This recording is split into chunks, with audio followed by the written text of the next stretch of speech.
Have you ever really thought about what actually controls a global business transaction? I mean, we tend to think it's all just supply, demand, and profit margins, right? But the truth is, international business never operates in a vacuum. Every single time a company crosses a border to sell a product, build a factory, or even just hire an employee, that transaction is completely governed by this invisible web of political and legal rules. And if you ignore those rules, well, even the absolute best business plan is going to collapse. So, welcome to this explainer. Today, we're going to decode the underlying operating system of international markets. Think about a country's government literally like a computer's operating system. If your business software isn't compatible with that specific political operating system, you simply cannot survive there, let alone thrive. We're going to dive into the different ways nations are run and exactly how they impact the bottom line for multinational companies. Consider this your high-stakes consultants briefing. Here is our agenda. We'll start with the difference between a political system and structure. Next, we'll look at the 5 major systems landscapes, followed by the structural grid. Then we'll get into the business implications and finally leave you with a strategic playbook for market entry. All right, let's jump straight into Section 1, System versus Structure.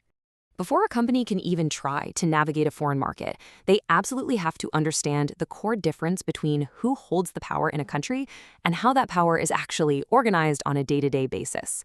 So first up, we have the political system.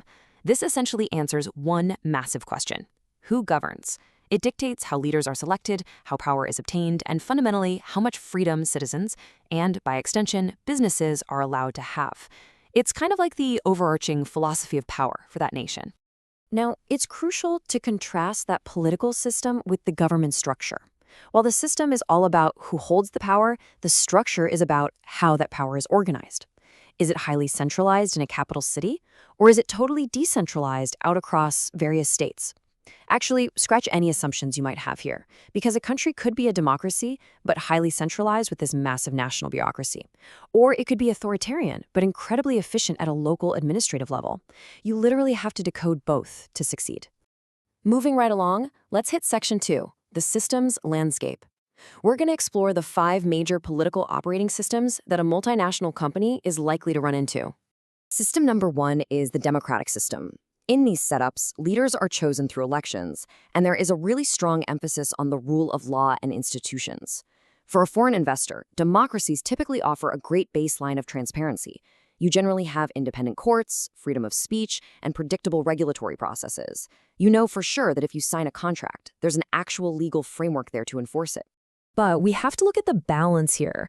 The crucial point is that while democracies offer immense legal protections, they definitely do not guarantee business efficiency. A single election can bring in a completely new administration with vastly different tax or trade policies. You might face massive delays just because of required public consultations, or you could just get totally stuck in legislative gridlock. Transparency is awesome, but public accountability means your business is going to be under intense scrutiny regarding ethical and environmental standards. Now let's completely flip the script and look at system number 2, authoritarian systems. In these environments, political power is heavily concentrated in a single leader, a ruling party, or a very small elite group. Political opposition is often heavily restricted, and the media, well, it might be totally controlled by the state. Decision-making flows strictly from the top down. And this is a perfect example of the double-edged sword of authoritarian markets. On one hand, the decision-making is incredibly fast. Swift infrastructure projects and aggressive investment incentives can happen, practically overnight. But you absolutely must weigh that speed against some very heavy risks. You're dealing with weak legal protections, censorship, huge corruption risks, and completely arbitrary regulations.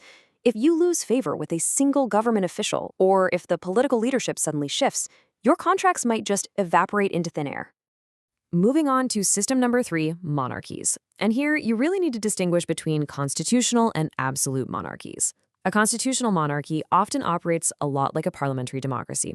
Your focus as a business is mostly going to be on stable laws, parliament, and regulatory ministries. But if you're entering an absolute monarchy, the game completely changes. The whole shebang of your market entry strategy becomes this narrative of actively wooing royal elites, trying to understand the monarch's long-term national development plans, and networking with government-linked entities. System number 4 is the theocracy. This is where religious authority strongly influences or directly controls public policy and the law. Let's ground this in reality for a second.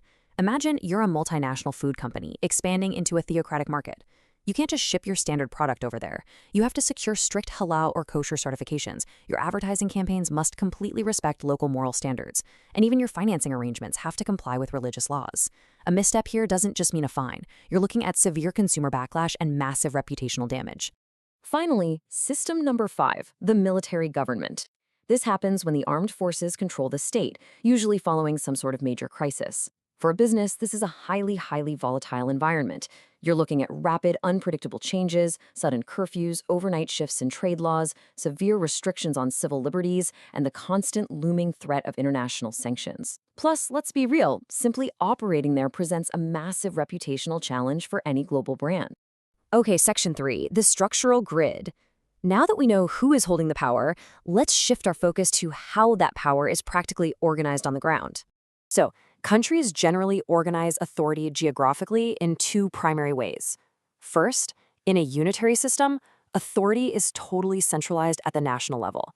For a business, this is fantastic because it makes compliance so much simpler. You generally just have one single national rulebook for taxes and licenses. But then look at the federal system. Here, power is shared between the national government and regional states or provinces. This forces a business to navigate a highly complex maze of state-by-state tax codes, labor laws, and environmental standards. Honestly, you might actually choose to set up in one state over another simply because of local tax incentives. We also have to look at how the executive and legislative branches interact. In a presidential system, the president is entirely separate from the legislature. This gives you clear executive leadership, sure, but it can lead to massive gridlock if opposing parties control the different branches, which completely stalls out trade policies and budget approvals. A parliamentary system, on the other hand, pulls its executive, the prime minister, directly from the legislature. This allows for highly efficient lawmaking, provided the ruling coalition is stable. But if that coalition is fragile, the government can collapse out of nowhere, throwing your entire investment into total uncertainty. All right, section 4, key business implications. We've mapped the landscape and the structural grid, so let's synthesize all this. What does this actually mean for an international business manager? When we distill all these advantages and risks down, one absolutely crucial takeaway emerges. A market might look incredibly attractive on a spreadsheet because of sweet tax incentives or insanely fast decision-making, but it can actually be a complete strategic trap. If the political risk involves sudden nationalization, the outright expropriation of your assets, or severe reputational damage back home, well, the purely financial metrics just don't matter anymore. You always have to weigh the regulatory reliability against those promised profits. Which brings us to our final section, Section 5, the Strategy Playbook. This is your actionable checklist for assessing market entry. Before your company signs a single foreign contract, you need to rigorously ask these 6 questions. 1. Is the government stable? 2. Are property and intellectual rights actually protected in practice? 3. If there's a dispute, are the courts genuinely independent and accessible? 4. Are there limits on foreign ownership? 5. What are the true on-the-ground corruption and sanction risks? And 6. Will operating here create massive ethical concerns among your consumers and employees globally? It's not just about what the written law says, it's about how it is actually enforced. And all of this leads us right to the ultimate heavy question that dictates the survival of literally any multinational expansion. Is the profit actually worth the political risk? Because as we've explored today, political analysis is never just optional. A well-regulated system creates a thriving, predictable environment. But ignoring the political operating system of your host country, that is a guaranteed path to failure. So keep this playbook in mind the absolute next time you look at a global map. Thanks for joining me for this explainer, and I'll catch you next time.